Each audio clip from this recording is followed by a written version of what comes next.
in this video, I'll be educating all of you regarding the most common liver disease, that is biliary atresia.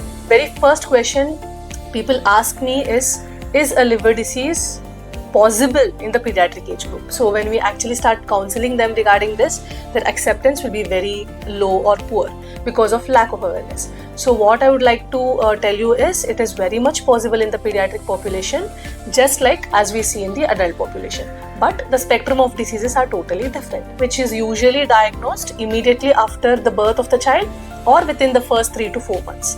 So what happens in biliary atresia is there will be retention of what is called bile in the liver. So the main job of the liver is to filter toxins as well as to synthesize and secrete bile. And why the bile gets retained is because the duct which has to take out the bile from the liver will be totally fibrosed or obstructed in a common language. So because of this, the bile starts getting retained in the liver and it starts damaging the liver. So the very first sign or symptom which a child has because of biliary atresia will be jaundice. That is, as we see that the eyes turn yellow, the skin turns yellow and the urine is yellow.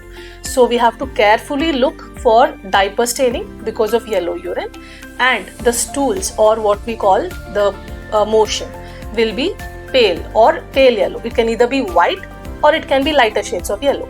So a white stool is easily picked up, but a pale yellow stool is with little difficulty. As I told you, the child will start passing pale stools that can be white or it can be lemon yellow. So I have shown a photograph here. In that, the first 3 types of stool is considered pale or pale yellow, whereas from 4 and above it's a normal pigmented stool. So any of your children, if especially at the newborn age group or within the first 3 months, if they have complaints of jaundice and they are passing such kind of a stool, please take help immediately. So why this take help immediately is because there is a definitive treatment available for biliary atresia, and it is called a Kasai procedure or a Kasai operation, where we connect one of the child's intestine loop to the liver after taking off the obstructed bile duct. But this surgery is time dependent. That is, if you do the surgery in less than 45 days, the success rates are very high.